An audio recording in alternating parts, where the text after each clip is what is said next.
Cell health lovers అందరికీ నమస్కారం అండి. మీ డాక్టర్ కిషోర్ కుమార్.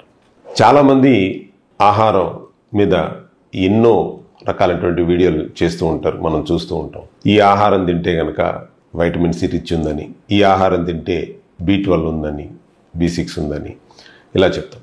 అంటే ఒక సెల్కి ఏది ఇంపార్టెంట్ అని అంటే వైటమిన్స్ కంపల్సరీ ఇవ్వాల్సిందే అండ్ డే టు డే లైఫ్లో. అంటే వైటమిన్స్ మీద అవగాహన అనేటువంటిది పెంచుకోవటం.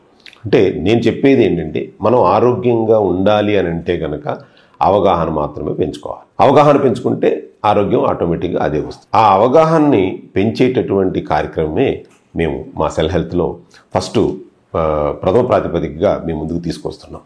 ఈరోజు బి కాంప్లెక్స్ వైటమిన్స్ గురించి, అలాగే వైటమిన్స్ ఎన్ని రకాల గురించి అనే దాని మీద మనం చర్చిద్దాం.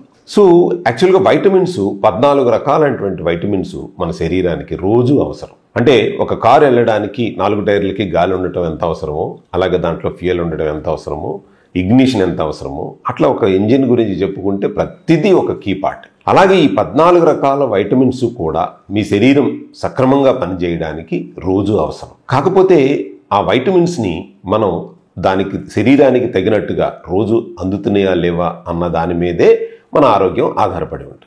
14 రకాలైనటువంటి వైటమిన్స్లో 4 రకాలైనటువంటి వైటమిన్స్ ఫ్యాట్ సాల్యుబుల్, అంటే ADEK. ఇవి ఈరోజు ఎక్కువ మోతాదులో తీసుకున్నప్పటికీ ఒకవేళ ఎక్కువగా ఉంటే ఈ రోజుకి కావలసినంత శరీరం వాడుకుని మిగిలింది మన ఫ్యాట్లో స్టోర్ చేసి పెట్టుకుంటుంది శరీరం, రేపొద్దున దొరకదేమో అని భయం. అలాగే మిగిలినటువంటి 9 రకాలైనటువంటి బి కాంప్లెక్స్ వైటమిన్స్ ఏదైతే మన శరీరానికి కావాలో అవి రోజు దైనందిన జీవితంలో మనం అందించాలి శరీరానికి. ఎందుకనంటే వీటిని వాటర్ సాల్యుబుల్ వైటమిన్స్ అని అంటాం. ఈ వాటర్ సాల్యుబుల్ వైటమిన్స్ ఈరోజు సపోజ్ ఒక బి కాంప్లెక్స్ వైటమిన్ మనకి దాదాపు ఒక 50 mg కావాలి అని అనుకుందాం. 2000 mg 2 గ్రాములు ఈ రోజు తీసుకున్నప్పటికీ శరీరానికి కావాల్సిన 50 mgని వాడుకుని మిగిలినటువంటి 1950 అంటే 1950 mgని యూరిన్ రూపంలో కానీ ఇంకోటి రూపంలో కానీ బయటికి పంపించేస్తుంది. అంటే రేపొద్దున్న మళ్ళీ నాకు కావాలి అని శరీరం చెప్తుంది. మరి ఆ 9 రకాలైనటువంటి వైటమిన్స్ని మనం ఎలా ఇవ్వగలుగుతున్నాం అంటే, ఫర్ ఎగ్జాంపుల్ చాలా మంది మేధావులు అందరూ చెప్తూ ఉంటారు, వైటమిన్ సి కావాలంటే ఒక 1/2 kg జాంకాయలు తినండి, లేకపోతే ఒక 12 నారింజకాయలు తినండి, లేకపోతే ఒక 4 నిమ్మకాయలు తినండి. ఇవన్నీ సాధ్యపడతాయా అంటే 9 రకాల వైటమిన్స్ 9 రకాలైనటువంటి ఫ్రూట్స్లో ఉంటే మన RDA వాల్యూ కావాలంటే నాకు తెలిసి తక్కువలో తక్కువ 10 నుంచి 15 kgలు తినాల్సి వస్తుంది. అప్పుడు కానీ మన రోజు కావాల్సినటువంటి శరీరానికి కావాల్సినటువంటి బి కాంప్లెక్స్ అన్ని కూడా సమృద్ధిగా అందవు. మరి ఇది ఎంతవరకు సమంజసం? ఒక 1/2 kg జాంకాయలు తిన్న తర్వాత ఎన్ని గంటల వరకు మనం ఆహారం తీసుకోకుండా ఉండగలుగుతాం? ఒక 45 నిమిషాలు డైజెస్ట్ అవ్వాలి, అబ్జార్బ్ అవ్వాలి, అన్నీ ఉంటాయి. ఇక్కడ తినటం అనేటువంటిది ఇంపార్టెంట్ కాదు. నా ఉద్దేశం ప్రకారం మీ శరీరం అబ్జార్బ్ చేసుకోవటం కూడా ఇంపార్టెంట్. లేకపోతే మీ శరీరానికి అబ్జార్ప్షన్ కెపాసిటీ లేదు అని అనుకుంటే మీరు ఎన్ని తీసుకున్నా ఉపయోగం లేదు. చాలా మంది అంటుంటాం మనం, సార్ వాడు ఎంత తిన్నా సరే అట్లాగే ఉంటాడు. అబ్జార్ప్షన్ లేదు, వాడు తింటున్నాడు అలాగే వచ్చేస్తుంది కాబట్టి వాడికి అబ్జార్ప్షన్ లేదు. చాలా రకాలైనటువంటి వైటమిన్స్ అవనివ్వండి, మినరల్స్ అవనివ్వండి, ఒకదానికి ఒకటి లింక్ అనేటువంటిది ఉంటుంది. సపోజ్ మనకి కాల్షియం, బోన్స్ ఎక్కువగా సమృద్ధిగా ఉండాలంటే బోరాన్ అనేటటువంటి మినరల్ కూడా ఉంటేనే ఆ కాల్షియం అబ్జార్ప్షన్ అనేటువంటి పెరుగుతుంది. అది చాలా మందికి తెలియదు. అట్లాగే కొన్ని రకాలైనటువంటి బి కాంప్లెక్స్ వైటమిన్స్ కూడా కొన్ని మినరల్స్ అనేటువంటి చాలా ఎసెన్షియల్. సపోజ్ మెగ్నీషియం తీసుకుందాం.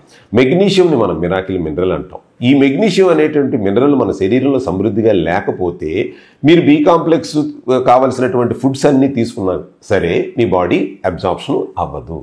కాబట్టి మన అగ్రదేశాలైనటువంటి US కానీ UK కానీ ఇలాంటి దేశాలన్నీ కూడా ఫుడ్ సప్లిమెంట్స్ మీద డిపెండ్ అయి ఉంటాయి. అంటే ఈ ఫుడ్ తినటం అనేటువంటిది అది మనం ఏదో ఒక యుద్ధంలాగా చేయలేం కదండి. మన దైనందిన జీవితంలో మనకు బోడన్ని ఆఫీస్ వర్క్ ఉండొచ్చు, పిల్లలు, ఫ్యామిలీ, ఇవన్నీ బిజీ లైఫ్లో మనం తినడం ఒకటే కార్యక్రమం కాదు. కాబట్టి లేదు అలాంటి కార్యక్రమాలు పెట్టుకున్న వాళ్ళు చక్కగా ఒక 10 kgలు అన్ని రకాలు పెట్టుకుని శుభ్రంగా వేరే పనులన్నీ మానేసుకుని ఇది సి విటమిన్, ఇది డి విటమిన్, లేకపోతే ఇది ఇంకోటి అని చెప్పి కంటిన్యూస్గా మనం కూడా తినటం మొదలు పెడితే బాగానే ఉంటుంది. కాబట్టి నేనేమంటున్నానంటే నేను సహజసిద్ధమైనటువంటి ఆహారానికి విరుద్ధమేమీ కాదు. కాకపోతే అవి అబ్జార్ప్షన్ అనేటువంటివి తక్కువ మోతాదులో ఉండొచ్చు, లేదా ఎక్కువ మోతాదులో తింటే కూడా తక్కువ మోతాదులోనే అబ్జార్ప్షన్ వచ్చేటటువంటి అవకాశాలు ఉంటున్నాయి. కాబట్టి సప్లిమెంట్స్ అనేటువంటి ఎసెన్షియల్. అగ్రదేశాలు కూడా వాడుతున్నారు. కాబట్టి మా సెల్ హెల్త్లో బి కాంప్లెక్స్ అనేటటువంటిది మేము మా దగ్గరికి వచ్చేటువంటి ప్రతి ఒక్కళ్ళకి కూడా చెప్తా ఉంటాం. బాబు మీరు ఆహారం ఏమన్నా తీసుకోండి, బి కాంప్లెక్స్ కంపల్సరీ తీసుకోండి, 500 mg క్యాప్సూల్స్ చక్కగా తీసుకోండి అని చెప్తా ఉంటాం. అలాంటి ఈ బి కాంప్లెక్స్ వాడిన తర్వాత కూడా సార్ ఇదివరకు మాకు నీరసంగా ఉండేది, ఇది వాడిన తర్వాత బాగుందనేది ఏమీ లేదు. మీరు మీ శరీరానికి ఇవ్వనటువంటి బి కాంప్లెక్స్ని ఒక చిన్న ఫుడ్ గ్రేడ్ క్యాప్సూల్లో పెట్టి మా దగ్గరికి వచ్చే వాళ్ళందరికీ ఇస్తున్నాం. కాబట్టి వాళ్ళకు బి కాంప్లెక్స్ డెఫిషియన్సీ పోయి ఆరోగ్యంగా ఉంటున్నారు. మళ్ళీ వచ్చే ఎపిసోడ్లో మరొక దీని మీద మళ్ళీ డిస్కస్ చేద్దాం. చూస్తూనే ఉండండి సెల్ హెల్త్. మీ డాక్టర్ కిషోర్ కుమార్.